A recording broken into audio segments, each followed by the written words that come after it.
Bismillahirrahmanirrahim. Assalamualaikum warahmatullahi wabarakatuh. Apa khabar semua? Saya harap semua berada dalam keadaan yang sihat sejahtera di samping keluarga tercinta dan berada dalam lindungan Allah SWT. Alhamdulillah, pada video kali ini kita akan sama-sama mempelajari tentang mata pelajaran Jawi dengan merujuk buku teks terbitan Mains. Bagi siapa yang tidak mempunyai buku ini, bolehlah melayari pautan yang dipaparkan untuk mendapatkan buku ini dalam versi e-book. Alhamdulillah, pada video kali ini kita akan sama-sama mempelajari tentang tajuk ayat seru. Ayat seru adalah salah satu jenis ayat yang terdapat dalam tajuk jenis-jenis ayat. Mari kita lihat apakah yang dimaksudkan dengan ayat seru. Ayat seru ialah ayat yang diucapkan secara bernada seruan untuk menyatakan keadaan perasaan seseorang. Ayat seru biasanya dimulai dengan perkataan amboi, wah, cis, adu, syabas, nah, dan hai. Sekarang, mari kita lihat contoh kata seru dan perasaan-perasaan yang berkaitan dengannya. Kata seru yang pertama ialah adu. Adu digunakan untuk menunjukkan perasaan sakit. Kemudian, aduhai. Aduhai adalah untuk menunjukkan perasaan sedih. Kata seru yang seterusnya ialah ah. Ah adalah untuk menunjukkan tidak bersetuju atau menolak sesuatu. Seterusnya, amboi atau wah. Kata seru ini adalah untuk menunjukkan perasaan kagum atau hairan. Kata seru yang berikutnya ialah cis. Cis digunakan untuk menunjukkan perasaan marah atau benci. Kata seru yang berikutnya ialah digunakan untuk menunjukkan perasaan hairan atau terkejut. Kemudian, kata seru yang berikutnya ialah hai. Hai digunakan untuk menegur atau menarik perhatian seseorang.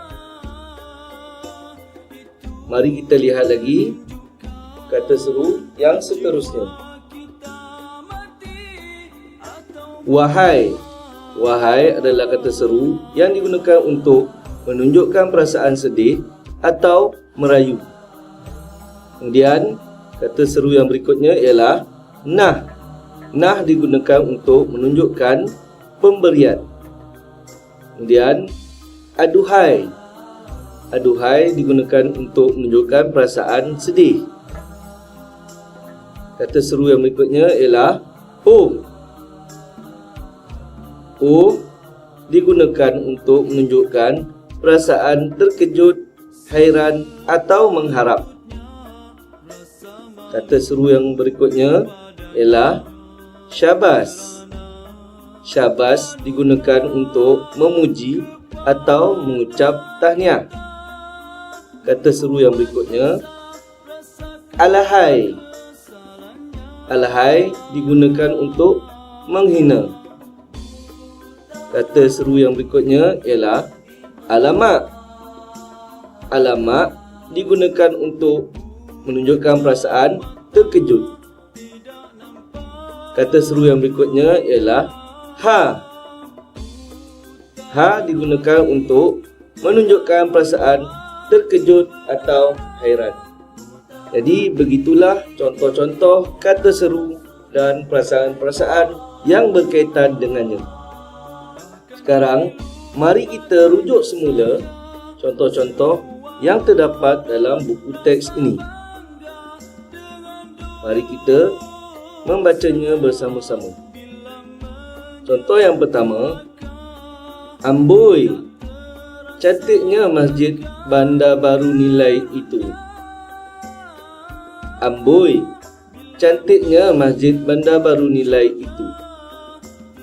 Contoh yang kedua, oh, alangkah sedihnya hati saya mengingatkan peristiwa yang lalu. Oh, alangkah sedihnya hati saya mengingatkan peristiwa yang lalu. Contoh yang ketiga, wah, hebat sungguh kamu ini. Wah, hebat sungguh kamu ini. Contoh yang keempat, cis, berani kamu masuk ke kawasan saya? Cis, berani kamu masuk ke kawasan saya? Contoh yang kelima, aduh, sakit betul kaki saya ini. Aduh, sakit betul kaki saya ini. Contoh yang keenam, syabas, kerana berjaya dalam pertandingan ini. Syabas, kerana berjaya dalam pertandingan ini. Contoh yang ketujuh, nah, terimalah bahagian kamu ini. Nah, terimalah bahagian kamu ini. Dan contoh yang terakhir, hai, boleh kita berkenalan? Hai, boleh kita berkenalan? Jadi, begitulah contoh-contoh ayat seru yang dipaparkan di halaman ini. Berdasarkan contoh-contoh yang diberikan, dapatlah kita tahu bahawa kaedah ataupun cara penulisan ayat seru mestilah dimulai dengan kata seru yang sesuai. Kemudian diletakkan tanda koma selepasnya, dan yang paling penting sekali ialah diletakkan tanda seruan pada akhir ayat ini. Jadi begitulah cara dan kaedah penulisan ayat seru. Ustaz harap video ini dapat memberikan manfaat kepada kamu. Aku qauli hadza wa astaghfirullah li wa lakum. Wassalamualaikum warahmatullahi wabarakatuh.